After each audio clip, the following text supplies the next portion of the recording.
Então, para a gente falar um pouquinho sobre os limites de radioproteção, a gente já viu o que são as grandezas radiológicas. E aqui nós vamos falar exatamente dessa área de radiação. A gente já viu que radiação é uma forma de energia que não depende de um meio para que essa forma de energia se propague. Quando se estudou sobre a introdução à termodinâmica, a gente já viu que existem 3 processos de transferência de energia: a condução, a convecção e a radiação. Então, aqui nós temos essa parte de radiação que a gente vai dividir em 2 grandes grupos. São as radiações ionizantes e as radiações não ionizantes. E a principal diferença que vai existir entre elas, então, é a energia. Essa energia, ela é uma relação ou do comprimento de onda ou da frequência. Na verdade, se a gente pegar todo o nosso espectro eletromagnético, a gente tem ondas de baixa frequência, ou ondas de radiofrequência, micro-ondas, o infravermelho, toda a região do visível, o ultravioleta, os raios X e os raios gama. Eu tirei essa informação desse site aqui. Na verdade, no meu entendimento, a radiação ionizante ela não é aqui no início do ultravioleta, ela vai estar mais aqui no final do ultravioleta. Mas, na verdade, alguns autores já dizem que o ultravioleta é a radiação ionizante, no sentido de que ela consegue arrancar elétrons de materiais de número atômico baixo. Então, essa energia aqui, se ela consegue arrancar e ionizar a matéria, ela é uma radiação ionizante. Essa nossa radiação ionizante, na verdade, é quando ela tem, então, essa energia necessária para arrancar um elétron de um átomo. E com isso vai formar um par de íons, que vai ser o meu cátion e o meu elétron. E a gente pode ter como radiações ionizantes as radiações corpusculares, que são, então, radiações carregadas, como as partículas alfa, beta, os prótons e os elétrons. E a gente tem como partículas não carregadas os nêutrons. Na verdade, se eu dissociar um nêutron, eu tenho um próton e um elétron. E ondas eletromagnéticas, que é o raio-x e o raio gama. No caso da radiação não ionizante, ela não é ionizante porque ela não arranca um elétron. E ela pode quebrar moléculas, ela pode quebrar ligações químicas. E aí vai estar essa questão do ultravioleta, infravermelho, radiofrequência, o laser, o micro-ondas, a luz visível. Então, aqui, alguns autores consideram o ultravioleta C como um ionizante e o A e B não. Outros autores não consideram ionizante porque a energia é muito pequena e só elementos de baixíssimo número atômico que vão ter elétrons arrancados lá na sua camada de valência. Então, no caso da minha radiação ionizante, eu tenho uma instabilidade nuclear, onde o número de nêutrons ele está inadequado, entre aspas, porque na verdade ele vai ser muito maior do que o número de prótons, e isso causa um desbalanço da energia interna do núcleo. E com isso, o núcleo vai buscar um estado de menor energia e vai emitir, então, essa energia excedente que existe no seu núcleo, na forma de radiação corpuscular ou ondas eletromagnéticas. Quase sempre, quando eu tenho uma emissão de alfa ou de beta, eu tenho uma emissão de gama associado por causa do balanço energético. E outro conceito muito importante que a gente viu e que vale a pena a gente relembrar é o meu conceito de meia-vida. Porque a meia-vida é o tempo necessário para que uma atividade inicial seja reduzida à metade. Até a gente já viu aquela equação de atividade, que a atividade final é igual à atividade inicial multiplicado por N menos lambda-T, sendo lambda a minha constante de desintegração radiativa e o meu T o meu tempo, e a minha meia-vida vai acontecer quando o A for igual a A0 sobre 2. Então, uma coisa importante é que essa meia-vida ela é uma característica física de cada radioisótopo. Na verdade, a constante de desintegração nuclear que é essa característica física de cada radioisótopo. Mas essa meia-vida ela é o logaritmo natural de 2 dividido pela constante de desintegração nuclear, ou a constante de desintegração nuclear vai ser o logaritmo natural de 2 dividido pela meia-vida do elemento. Então, a gente não deve ter nenhum elemento que tenha uma meia-vida igual ao outro. Na verdade, lá no início, a gente não tinha uma precisão em relação ao tempo, então a gente tinha elementos que aparentemente tinham uma meia-vida bem parecida, bem semelhante. Mas hoje a gente sabe, tendo mais casas decimais nessas contagens de tempo, que a gente não tem elementos que sejam com a mesma meia-vida. E essa minha meia-vida ela pode estar variando de milissegundos, de nanosegundos, até 10 na 10 anos. Né? Então, aqui a gente traz um exemplo de alguns que são muito utilizados em pesquisas, né? Que tem, por exemplo, elementos de 14,8 dias até elementos de 5.730 anos. Na medicina nuclear, a gente vai estar utilizando elementos que são na ordem de dias. Porque eu desejo mesmo, ou na ordem de horas, né? Porque realmente a gente quer que esse elemento decaia e não quer que decaia para filhos radioativos. Sempre que eu tenho um elemento que ele tem essa instabilidade nuclear e que ele vai emitir uma quantidade de radiação, ele pode decair para um outro elemento, né? Ele pode emitir, por exemplo, uma beta, um gama, e aí ele vai se transformar em outro elemento que também pode ser radioativo. Na área da física médica, a gente vai procurar que esse decaimento, principalmente quando a gente está falando de medicina nuclear, que são elementos radioativos que a gente vai fornecer para o nosso paciente está emitindo a radiação. Então, a gente não vai ter filhos radioativos, a gente vai trabalhar com elementos que eles decaiam para elementos estáveis e elementos que possam ser trabalhados dentro do organismo humano. Então, dentro dessas emissões, a gente pode ter uma radiação beta sendo emitida do núcleo. A radiação beta, ela é nada mais nada menos do que um elétron que está saindo de dentro de um núcleo. É considerada uma partícula leve, possui carga negativa, perde energia para o meio rapidamente e ela tem um pequeno poder de ionização comparado com as alfas, mas um poder de ionização maior do que as radiações eletromagnéticas. O beta, aqui a gente está olhando ele como um elétron negativo, mas a gente tem também o nosso pósitron, que nada mais é do que o nosso elétron positivo. Então, a diferença do pósitron para o beta é que o pósitron tem a carga positiva e quando ele perde energia para o meio, em geral ele perde porque ele vai se aniquilar com elétrons, formando a aniquilação de pares. Quando ocorre essa aniquilação de um elétron com um pósitron, a gente tem a emissão de radiação gama. E quando a gente tem essa emissão de radiação gama, a gente normalmente tem ela em coincidência. Eu emito 2 fótons gama com um ângulo de 180 graus entre esses fótons.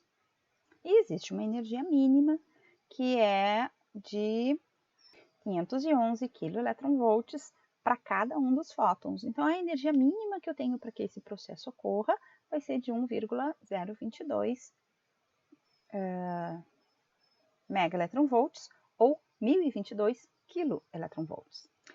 Além dos elétrons, positivos e negativos, a gente tem a emissão da partícula alfa. A alfa ela tem 2 prótons e 2 nêutrons e ela é considerada uma partícula pesada. Na verdade, a minha alfa ela é análoga ao núcleo, ao átomo de hélio. Só que é um átomo de hélio que está saindo lá de dentro do núcleo. Então, tem esse nome especial de alfa. Então, ela vai possuir 2 cargas positivas, ela vai perder energia para o meio muito rapidamente. Até porque se eu estou falando de um átomo colidindo com outro átomo, a gente pode até tratar uma conservação de momento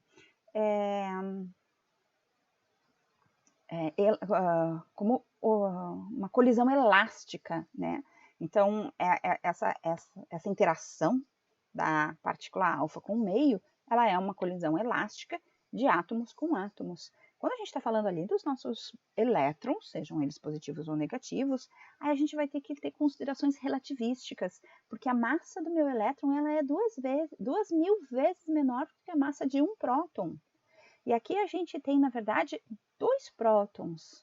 Então, imagina a massa da partícula alfa, ela é muito maior do que a massa do meu elétron. Então, nas colisões, os meus elétrons, eu tenho um tratamento relativístico, ou seja, eu tenho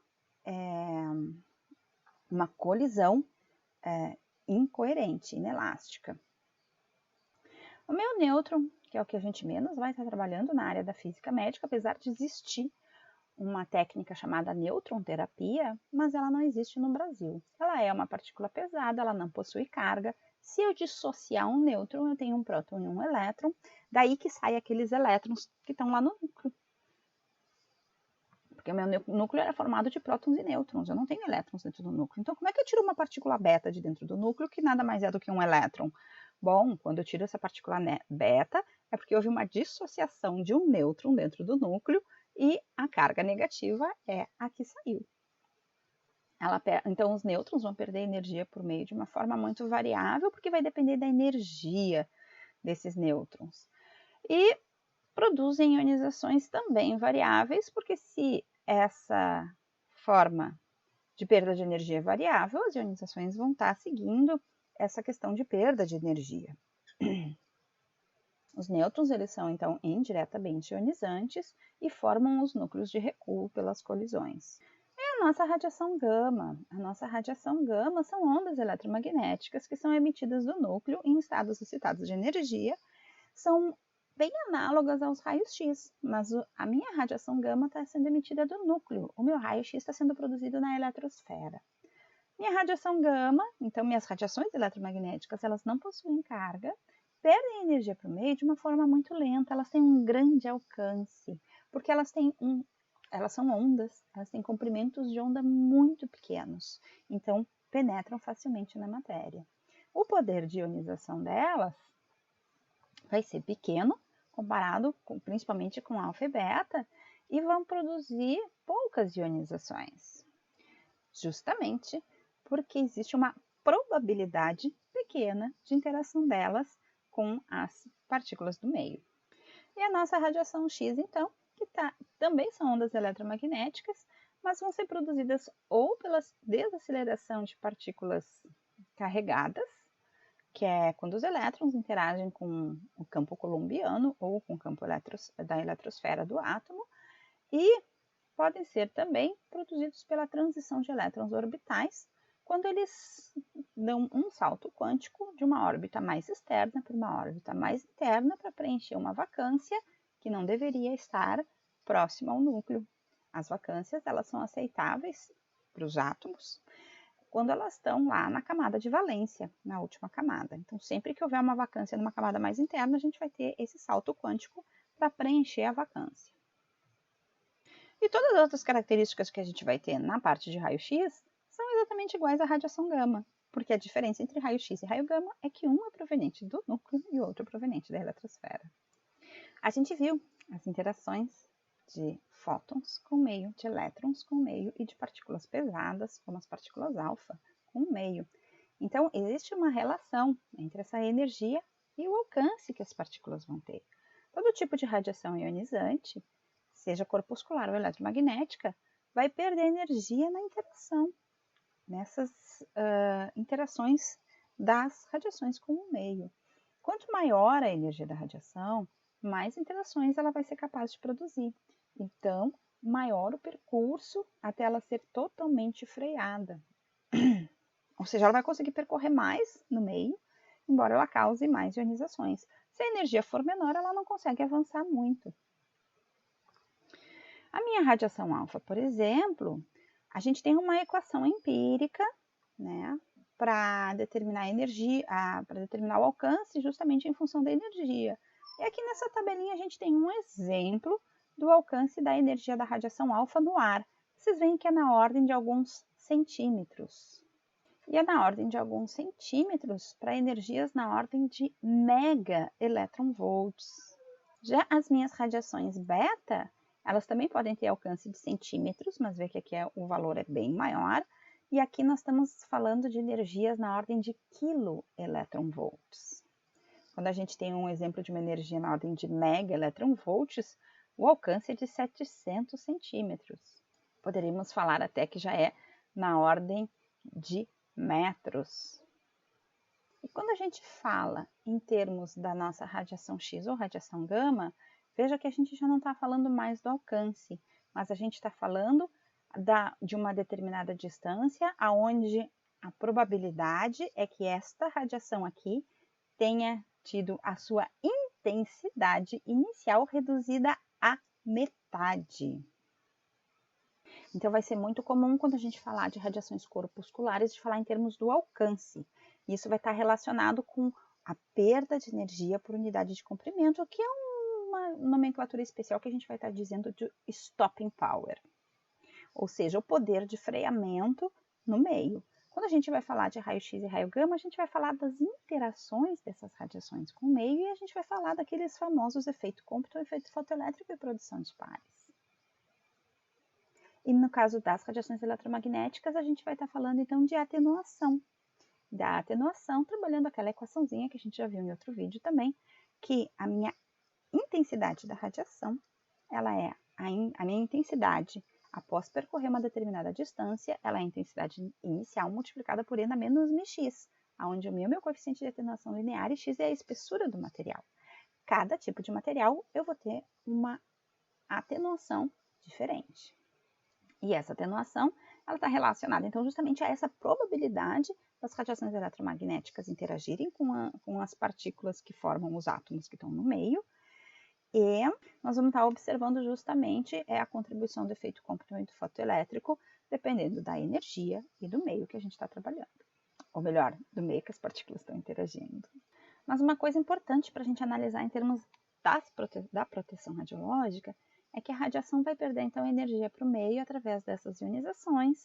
Esses átomos ionizados podem gerar alterações moleculares.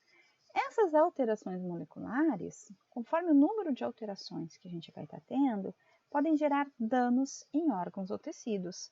E isso vai, então, mostrar a relação de efeitos biológicos das radiações ionizantes. Alguns efeitos deletérios são desejáveis, que é quando a gente quer justamente que o efeito deletério prejudique o câncer que está se desenvolvendo no meu paciente. Mas a gente não quer esse efeito deletério nos tecidos sadios que estão próximos a esse câncer. Aí que entra uma parte muito importante da física médica, que são os tratamentos radioterápicos. Os planejamentos radioterápicos dos tratamentos são feitos pelos físicos médicos.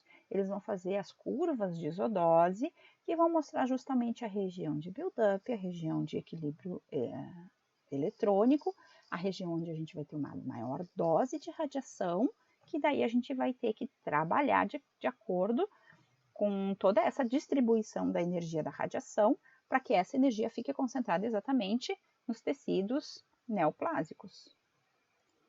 Então, em relação a essas alterações, a esses danos que a gente vai ter no tecido, dentro dessas probabilidades da radiação incidir em uma célula, ela pode passar por esta célula sem interagir com a célula, ou ela pode interagir com uma molécula, não produzir dano ou produzir um dano biológico. Ao atingir uma molécula, se ela produz o dano, o meu dano ele pode ser reversível ou não. Depende da energia e do grau desse dano. E com isso, pode ou não levar à indução de efeito biológico. Quanto maior a quantidade de radiação que vai estar interagindo, maior a probabilidade de produzir um dano, maior a probabilidade de que o dano acabe sendo irreversível, e aí então a gente vai ter a questão do efeito biológico. Por isso que a gente precisa ter esse controle de doses, por isso que a gente precisa saber quais são as doses de radiação que os indivíduos ocupacionalmente expostos estão recebendo, porque a gente não deseja que ele tenha esse efeito biológico devido à sua atividade laboral. Esse meu efeito biológico, ele pode gerar uma morte celular, mas também ele pode gerar uma reprodução inadequada das células e com isso perpetuar o dano, que é o exemplo que a gente tem do câncer, do desenvolvimento de câncer. A morte celular, a gente teria o exemplo talvez até, se a quantidade de radiação que interagiu for grande, de uma necrose de tecido. Então, a gente sempre fala em termos de probabilidade de ocorrência. Quando esses efeitos ocorrem, a gente tem alguns estágios que a gente vai estar analisando a ocorrência desses efeitos. Na verdade, o que acontece é que não é tudo instantâneo. As coisas têm um certo tempo para acontecer, como, por exemplo, o estágio físico.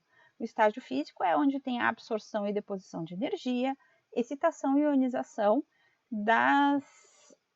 do meio que sofreu a interação com a radiação. E esse tempo ele é na ordem de 10 a menos 14 segundos. Quando a gente tem um estágio físico-químico, que vai ser então a questão da quebra das ligações químicas, a gente vai ter uma radiólise da água, podendo formar os radicais livres, e com isso, os radicais livres vão começar a agir, e esse tempo vai ocorrer então de 10 a menos 14 a 10 a menos 12 segundos. No meu estágio químico, que é onde eu continuo com reações dos radicais livres, formação de produtos tóxicos para as células, e eu posso ter danos tanto no RNA como no DNA celular, vai ocorrer em tempos de 10 na menos 12 a 10 na menos 7 segundos. Então, aqui a gente pode ter enzimas que são inativadas ou que são ativadas de forma inadequada em relação aos processos naturais do organismo que foi irradiado. E aí, então, a gente vai chegar nos estágios químicos e biológicos, que vai ter formação de radicais secundários, a gente pode ter peróxidos orgânicos, porque quando a gente dissocia uma molécula mais de uma molécula de água, ao invés da gente ter uma recombinação de H2O, a gente pode ter uma recombinação de H2O2, que vai ser extremamente prejudicial para o organismo humano. As próprias reações bioquímicas, então, que ocorrem no organismo, elas podem ser interrompidas. Pode haver um processo de reparo no DNA e muitas vezes a própria célula não consegue fazer esse reparo e aí então vai acontecer o que a gente chama de apoptose, que a própria célula vai se suicidar. Quando isso acontece com uma célula ou duas, não vai prejudicar. O problema é quando isso acontece com uma quantidade muito grande de células. E aí a gente vai observar o estágio biológico mesmo. Esse estágio ele vai ocorrer para tempos de 10 segundos a 10 horas, vão se completar a maioria das reações, vai diminuir a mitose das células irradiadas, vão ser bloqueadas as reações bioquímicas e vai haver o rompimento da membrana celular. E esses são os desejos que eu quero quando eu estou irradiando um câncer. Então, eu quero que esses desejos aconteçam realmente no câncer. Mas eu vou desejar que haja todo aquele reparo celular nos tecidos sadios. Para eu saber, para eu poder ter uma certa segurança de que os tecidos sadios estão se recuperando, então eles têm que receber uma dose de radiação muito menor do que os tecidos neoplásicos. Então, eu vou poder classificar esses meus efeitos biológicos conforme o tempo de manifestação, tipo de célula atingida, a quantidade de energia que está sendo depositada. Então, eu posso ter efeitos agudos, que é característico de exposições de doses elevadas, que vão se manifestar rapidamente nos seres humanos, e a gente tem como, por exemplo, eritremas, síndrome aguda da radiação, que são efeitos observados principalmente naqueles acidentes radiativos e nucleares que a gente tem ao longo da nossa história. E aí, esses efeitos são os efeitos determinísticos, que eles ocorrem num curto intervalo de tempo. Um intervalo de tempo entre 6 a 8 semanas, no máximo em 2 meses, a gente vai estar vendo, então, o surgimento desse efeito biológico. Mas a gente também tem efeitos tardios. Os efeitos tardios são característicos de exposições de pequenas doses que vão ser recebidas ao longo de toda a vida do indivíduo. As doses elas são acumuladas, elas são cumulativas. Então, todas as doses que a gente recebe, na verdade, a gente acumula ao longo de toda a nossa vida. Por isso que a gente tem que trabalhar sempre com as doses tão baixas quanto razoavelmente execuíveis, principalmente observando os limites para trabalhadores. Esses efeitos tardios são os efeitos estocásticos da radiação, vão se manifestar em questão de anos ou dezenas de anos, como, por exemplo, o câncer, que pode estar aparecendo de 25 a 30 anos após as exposições a essa radiação. E além dos nossos efeitos estocásticos e determinísticos, a gente pode ter efeitos que são somáticos, nos efeitos somáticos, as alterações provocadas pela interação da radiação ionizante vão ocorrer no organismo do indivíduo irradiado. E ele vai se manifestar, então, na pessoa que sofreu essa radiação, que é o caso do câncer, da catarata. Mas a gente pode ter também efeitos hereditários, os chamados efeitos genéticos, que as alterações provocadas pela interação da radiação ionizante com as células vão ocorrer nas células reprodutivas do organismo e elas vão estar se manifestando, então, nos descendentes do indivíduo irradiado, que é o caso das mutações genéticas. E aí, então, justamente em relação a essa questão dos meus efeitos poderem ser tardios ou serem imediatos num curto espaço de tempo, que a gente vai ter, então, essa definição dos nossos efeitos estocásticos, que ocorrem com pequenas doses de radiação acumuladas ao longo da vida, não apresentam um limiar de dose, não existe um valor mínimo para que ele ocorra. Vai depender muito da qualidade de vida do indivíduo, até de condições genéticas desse próprio indivíduo. Né? O câncer, por exemplo, nem sempre ele vai ser originário de uma exposição à radiação ionizante. Ele pode ter consequências genéticas. A gente viu que um dos efeitos das interações da radiação com o meio biológico é a formação de radicais livres. Mas não são só as radiações ionizantes que geram radicais livres. A gente tem também muitas questões que são debatidas hoje em dia vinculadas à alimentação das pessoas. E no caso do efeito estocástico, a probabilidade de ocorrência vai aumentar conforme a dose acumulada do indivíduo está aumentando também. Mas não quer dizer que ele vá acontecer. Então, a gravidade do efeito não vai depender da dose. É o caso do câncer. E por menor que seja a dose, ela está sempre associada a uma probabilidade diferente de zero da ocorrência desse efeito. Já os nossos efeitos determinísticos, ou efeitos não estocásticos, ou os efeitos que podem acontecer em curto prazo de tempo, eles vão ocorrer com doses mais elevadas de radiação. Então, eles têm um limiar para sua ocorrência, a gravidade do efeito aumenta com o aumento da dose, e é o caso, por exemplo, de eritema e catarata.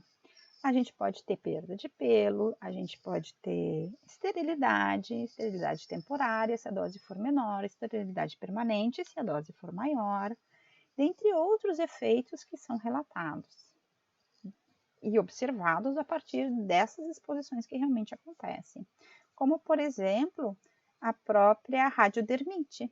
A radiodermite parece uma queimadura, só que ela é uma queimadura de pele decorrente de exposição excessiva à radiação ionizante. Isso foi observado, por exemplo, no próprio acidente de Goiânia, onde um dos catadores que pegou a fonte para levar para o ferro velho, ele teve queimaduras nos braços, justamente essa questão de radiodermite.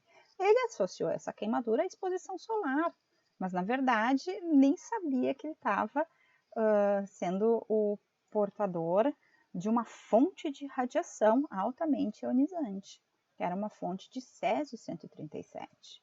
Claro que a gente tem uma coisa que a gente sempre fala de radiosensibilidade. O que é essa radiosensibilidade?